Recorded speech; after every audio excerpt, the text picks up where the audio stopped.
Hey there, today I'm going to cook a special treat for dinner. I'm going to cook striper, which is a striped bass, I understand. My son went on a deep sea fishing trip and he caught a fish that was huge. I think it was around 30 pounds. So this is from the Atlantic Ocean, and I'll show you his picture right here where he caught the fish. So when he came home and he had all the fish cut up in pieces, he gave me a piece to cook for supper tonight for me and Rick. And I'm going to show you a great recipe that my brother gave me yesterday. And it's really going to be delicious. And I'd be proud of that fish too. Look how big it is. Okay, so here's what I'm going to put in the recipe. I'm going to take some celery, carrots, and onions and saute them a little bit.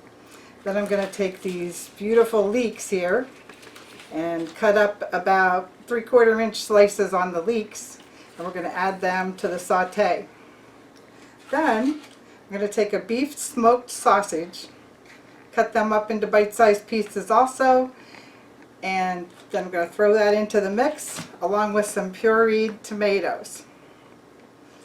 An unusual combination for fish, I think. It's a new recipe and I think it's going to be good. After we get that all cooking a little bit, we're going to take the nice big piece of striper and slip it into the mix and let it cook until it comes to the right temperature to be done. It'll be flaky, it'll be nice, but look how nice and big these piece of fish is. It's really, really beautiful. How thick it is. I can't wait to taste it. So let me get all the veggies washed up and we'll start slicing them up and getting them in the frying pan.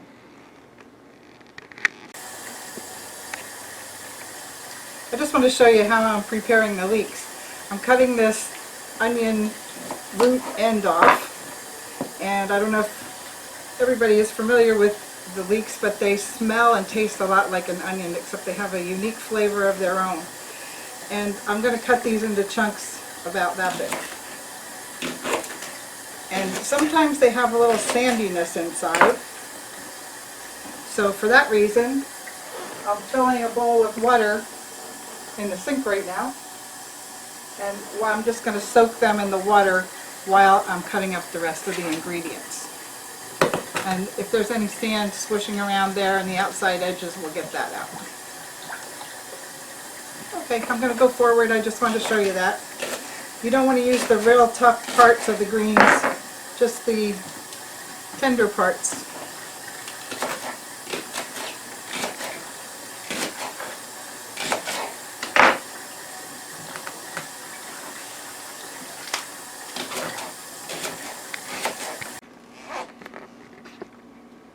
Alright, we're heating up the pan here. We'll put a little olive oil in there to saute the vegetables. And then as soon as it gets a little warmed up, I can smell it starting to get warmed up, we're going to toss in some shredded carrots, about a cup.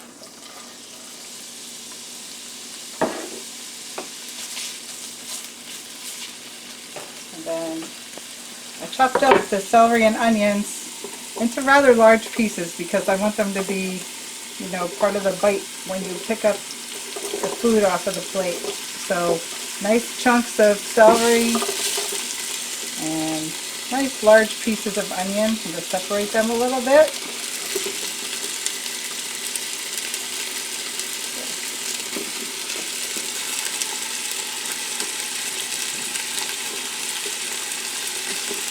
This is a nice Vidalia.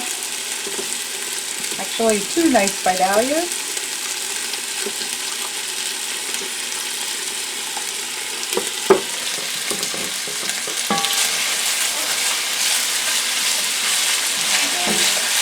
You get them to brown a little bit. We're also going to throw in the nice leeks. Leeks are really nutrient bullets. I think they're packed with nutrients, and they're also packed with flavor. So, can't wait to taste them. Alright, I'm going to saute this for a few minutes, probably 2 or 3 minutes, and I'll be back. Now the veggies are starting to cook nicely. They're not browned enough yet for me, but in the meantime, I'm going to add in the sausage. This is the beef sausage, fully cooked, and I cut it into bite-sized pieces. You can also use other cooked sausages that you might prefer, but this is the one we wanted tonight. Alright, we'll let that simmer in there with the veggies. Okay, now the veggies are starting to get brown. You can see the bottom of the pan is browning them too. The leeks are starting to get a little softer. You can take a look. This is the point where they start to come out into layers. Well, that's the point where I think where I want them to be to continue this dish. So let's season this dish a little bit here. We're going to use some dill. Nice covering of dill here. And then we're going to use a little pepper.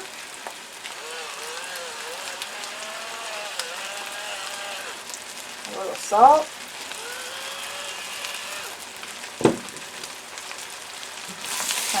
Turn that around a little bit.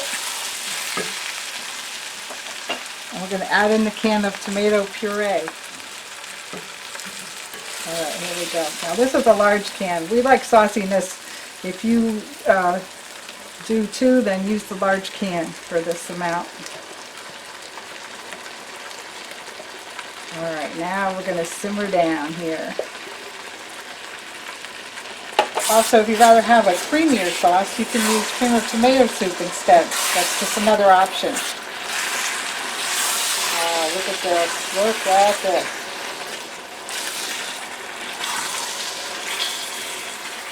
Alright, now that that's all mixed in, we're going to take this beautiful piece of fish, and since this was a large fish, we just want to feel if there's any bones left in here before we throw it in.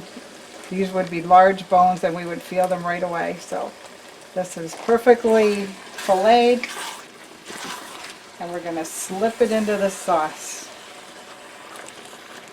Okay, cover it back up with the veggies and the sauce. Oh my goodness, look at that.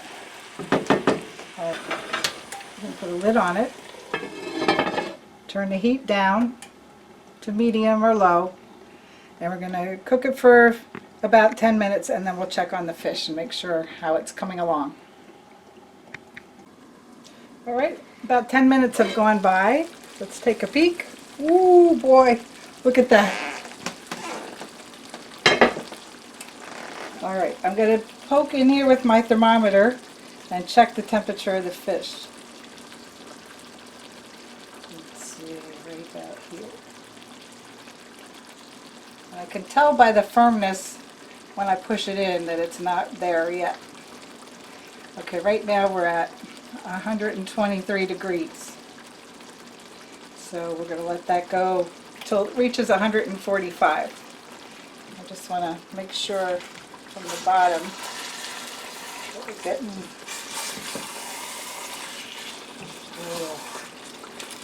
The sauce is really cooking the flavors into everything right now. Ah, nice. Just let a little more sauce run under the bottom. Alright. We'll be back in about 5 minutes and we'll check it again. Alright, I think we should be about done now. Ooh, look at that, Steve. Okay, now let's take a nice close look here. I'm going to take a temperature of the thickest part. And now I can feel that it's probably just about done. Okay, that says 187. Let me see down here, just because I'm freaky about temperatures. And then we're in the 160s. So we're shooting for 145 with seafood like this. So let's get this out of the pan. We'll uncover it a little bit so we can see the edges. Oh my goodness. Now if you're lucky enough to keep this in one piece, that's nice. You could also choose to flake all those flakes off. Look how that is. I need a different kind of spoon here.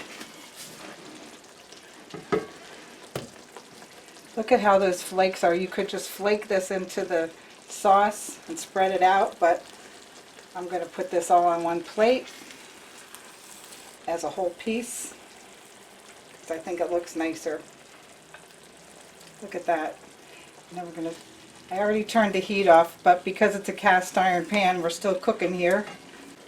We're at about 20 minutes altogether here because of the size of the fish. You really have to determine whether it's done or not depending on how thick your fish is, and you can use all kinds of fish, but I was lucky enough to have this striper, and so fresh. Oh my gosh, look at that plate. All right, we're going to cool this off a slight bit and we're going to have a taste. Okay, it's still steaming a little bit, but I'm going to try this, see how it tastes.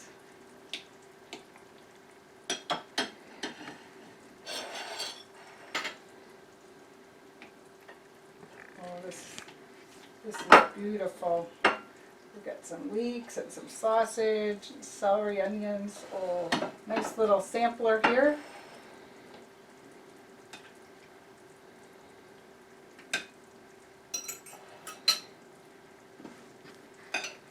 Okay, how's that look? Good. I'll have some. I thought you would.